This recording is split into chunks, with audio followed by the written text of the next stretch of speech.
Guys, Indian football ആരാധകർ പ്രതീക്ഷയോടുകൂടി കാത്തിരുന്നൊരു കാര്യമാണ് നമ്മുടെ അണ്ടർ-23 ടീം പ്രഖ്യാപിക്കുന്ന സമയത്ത് ആരായിരിക്കും ആ ടീമിന്റെ പരിശീലകൻ, അതുപോലെ തന്നെ ഏതൊക്കെ പ്ലേയേഴ്സ് ഉണ്ടാകുമെന്നുള്ള തരത്തിലൊക്കെ നമ്മൾ അതുമായിട്ട് ബന്ധപ്പെട്ട് വീഡിയോസ് ഒക്കെ ചെയ്തതാണ്. ആദ്യം തന്നെ പറയാം, നൗഷാദ് മൂസയാണ് അസിസ്റ്റന്റ് കോച്ച് എന്ന നിലയിലേക്ക് വരുന്നത്. അത് അറിയാലോ, നോർത്ത് ഈസ്റ്റ് യുണൈറ്റഡിന്റെ അസിസ്റ്റന്റ് കോച്ചൊക്കെ ആയിട്ട് അദ്ദേഹം വർക്ക് ചെയ്ത് വരികയാണ്. നേരത്തെ BFCയിൽ അസിസ്റ്റന്റ് കോച്ചായിരുന്നു, അതുപോലെ തന്നെ ഇന്ററിം കോച്ചായിട്ടും ഒക്കെ അദ്ദേഹം പ്രവർത്തിച്ച ഒരു എക്സ്പീരിയൻസ് ഉണ്ട്.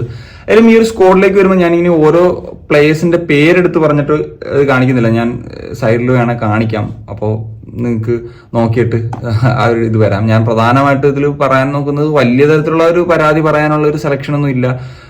പിന്നെ മറ്റൊരു കാര്യം എന്ന് വെച്ച് കഴിഞ്ഞാൽ, ഞാൻ വീഡിയോ ഒക്കെ ചെയ്ത സമയത്ത് പറഞ്ഞിരുന്ന ഒരു കാര്യമുണ്ട്, 2003 ബാച്ചിനെ ആയിരിക്കും ഉൾപ്പെടുത്തുക എന്നുള്ളത്. കാരണം അടുത്ത ക്വാളിഫയേഴ്സ് ലക്ഷ്യം വെച്ചുകൊണ്ടുള്ള ഒരു ടീമായിരിക്കും നമ്മൾ ഇപ്പോഴേ ബിൽഡ് ചെയ്ത് തുടങ്ങുക എന്നുള്ളത്. പക്ഷെ ഇതിനകത്ത് നമ്മൾ 2001 2003 ബാച്ചിനെ ഉൾപ്പെടുത്തിയിട്ടുള്ള ഒരു മിക്സാണ്. എനിക്ക് തോന്നുന്നത് നമുക്ക് സീനിയർ ടീമിന്റെ ഒരു രീതി കൂടി നിലവിലെ കാര്യങ്ങൾ പരിഗണിച്ചിട്ട് ഒരു കാര്യങ്ങൾ പരിശോധിക്കാനാണ്. അതായത് ചില പ്ലേയേഴ്സിനെ നമുക്ക് ഡയറക്റ്റ് ആയിട്ട് നാഷണൽ ടീമിൽ ഉൾപ്പെടുത്താൻ കഴിയില്ല. അപ്പം അണ്ടർ-23 ഒന്ന് ടെസ്റ്റ് ചെയ്യാനുള്ള ഒരു ഓപ്പർച്യൂണിറ്റിയാണ്. സോ ആ ഒരു രീതിയിലും ചില പ്ലേയേഴ്സിനെ ഉൾപ്പെടുത്തുന്നുണ്ട്. ഇപ്പം ഗോൾ കീപ്പിംഗ് പൊസിഷനിൽ തന്നെ നോക്കിക്കഴിഞ്ഞാൽ എല്ലാ പ്ലേയേഴ്സും ഈ പറഞ്ഞ 2003 ബാച്ച് ഉള്ളവരല്ല. ഇപ്പം ഗില്ലാണെങ്കിലും അർഷേക്ക് ആണെങ്കിലും ഒക്കെ നമുക്ക് അങ്ങനെ കാണാൻ സാധിക്കും. അതുപോലെ തന്നെ മറ്റു പല പ്ലേയേഴ്സ്, ഇപ്പം അബ്ദുൾ റബി ആണെങ്കിലും വിഷ്ണു ആണെങ്കിലും ഇസാഖ് റാൾട്ടെ ആണെങ്കിലും അങ്ങനെയൊക്കെ തുടങ്ങിയിട്ട് നിരവധി അങ്ങനെ അണ്ടർ-23 അഭിഷേക് സൂര്യവംശി ഒരു പ്രധാനപ്പെട്ട താരമാണ്.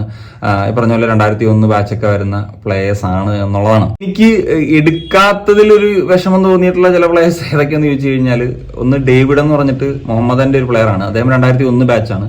ഈ സീസണിൽ 5 ഗോൾ 2 അസിസ്റ്റ്. അദ്ദേഹം ഒരു സെന്റർ ഫോർവേഡ് ആയിട്ട് കൂടി കളിക്കുന്ന ഒരു താരമാണ്. അപ്പൊ അദ്ദേഹത്തെ ഒന്ന് ടെസ്റ്റ് ചെയ്യാമായിരുന്നു എന്നുള്ളൊരു കാര്യം എനിക്ക് തോന്നി. ആയുഷ് ചേത്രി ഒരു ഗോവയിൽ നല്ലൊരു പ്രോസ്പെക്ട് ആണ്. അദ്ദേഹം 2003 ബാച്ച് തന്നെയാണ്, അദ്ദേഹത്തെ ഉൾപ്പെടുത്തായിരുന്നു. അതുപോലെ തന്നെ മക്കാത്തൻ എന്ന് പറഞ്ഞിട്ട് നോർത്ത് ഈസ്റ്റിൽ ഇപ്പോൾ സ്ഥിരം കളിച്ചു വരുന്ന ഒരു താരമുണ്ട്, അദ്ദേഹത്തെ പരിഗണിക്കാവുന്നതാണ്. അതുപോലെ തന്നെ സുഹൈൽ ഭട്ട് ഈ സീസണിൽ അധികം ഗെയിം ടൈം എനിക്ക് ISL കിട്ടിയില്ലെങ്കിലും ഡുറൻ കപ്പിലൊക്കെ കളിച്ചിരുന്നു.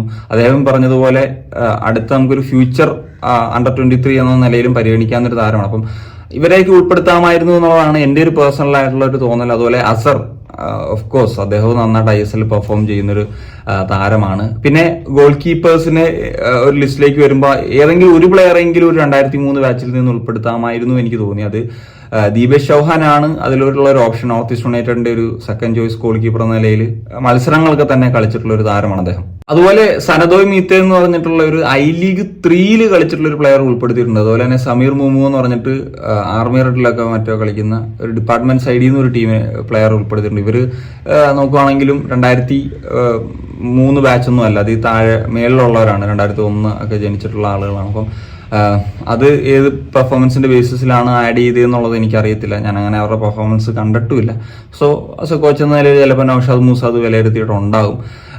ഏതായാലും എക്സൈറ്റ്മെന്റ് ആണ്, കാരണം നമുക്ക് സീനിയർ ടീമിന്റെ ഒരു ബിഗ് സ്റ്റെപ്പ് എന്ന നിലയിലേക്ക് ആണ് ഇത് വരുന്നത്. അപ്പം കുറെ പ്ലേയേഴ്സ്, നമ്മൾ കാണാൻ ആഗ്രഹിച്ചിരുന്ന കുറെ പ്ലേയേഴ്സ് അണ്ടർ-23 ഒരു ലെവലിൽ കളിക്കുന്നു. അതിൽ എക്സൈറ്റിംഗ് ആയിട്ടാണ് ഇപ്പം പാർദിബ് ഉണ്ട്, അതുപോലെ ഗുർക്കീറത്ത്, പിന്നെ മലയാളി താരങ്ങളായിട്ട് തന്നെ നോക്കിക്കഴിഞ്ഞാൽ ലിസ്റ്റ് ഓഫ് പ്ലേയേഴ്സ് ഉണ്ട്. ഇപ്പം ഐമാൻ ആണെങ്കിലും സനാൻ ആണെങ്കിലും റബീഹ് ആണെങ്കിലും വിപിൻ മോഹൻ ആണെങ്കിലും ഒക്കെ നമുക്ക് ഈ ഒരു ലിസ്റ്റിൽ പറയാൻ പറ്റുന്ന താരങ്ങളാണ്. So Vishnu of course, Vishnu ഒരു മലയാളി താരം എന്ന നിലയിൽ ഇതിൽ ഇടം പിടിച്ചതിൽ സന്തോഷമുണ്ട്. ഇവരൊക്കെ ടാലന്റഡ് ആയിട്ടുള്ള താരങ്ങളാണ്. സോ ഇവർ ഉറപ്പായിട്ടും ഈ ഒരു അണ്ടർ-23 എങ്ങനെ പെർഫോം ചെയ്യുന്നു, ഖത്തർ അല്ലെങ്കിൽ മലേഷ്യ പോലുള്ള രാജ്യങ്ങൾക്കെതിരെ എങ്ങനെ പെർഫോം ചെയ്യുന്നു എന്നുള്ളതൊക്കെ നോക്കി കാണണം. സോ അത് വെച്ചിട്ട് നമുക്ക് ഇനി സീനിയർ ലെവലിലേക്കും ഇവരെയൊക്കെ പരിഗണിക്കാൻ കഴിയുമോ എന്നുള്ളതും ഒന്ന് വിലയിരുത്താനായിട്ട് സാധിക്കും. So that's it guys. അപ്പോൾ ഇത്രയൊക്കെയാണ് പറയാനുള്ളത്. എന്താണ് നിങ്ങളുടെ ഒപ്പീനിയൻസ്? ഉറപ്പായിട്ടും കമ്പോസിറ്റ്